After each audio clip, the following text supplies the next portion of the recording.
السلام عليكم ورحمة الله وبركاته. وبكده الشغل خلاص كده اتفنش، زي ما حضراتكم شايفين الواجهة خلصت.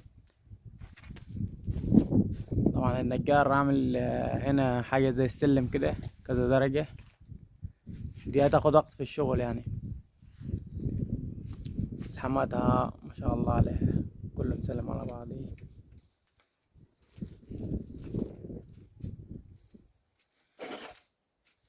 طبعا هنا كان لازم ان انا اقسم البلاطة عشان ما اركبش غلاقة صغيرة هنا كده في الجنب ده عشان الشغل يظبط يعني.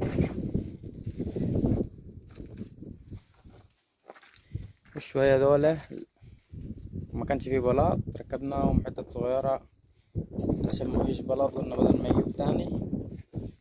وفي نفس الوقت كده كده عشان هي فيها سباكة كتيرة فلازم يعني كويس اللي احنا ركبناها بالطريقة دي.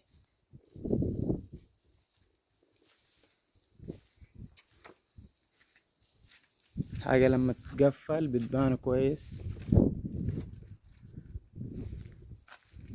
الزاوية دي بتحل الشغل كمان.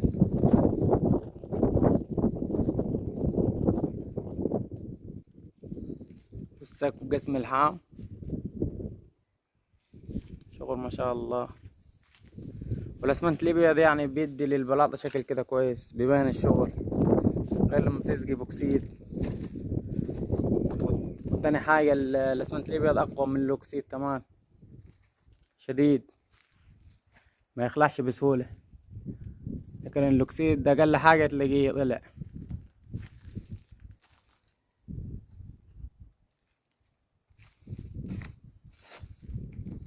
تكفيلات الشباك اهو.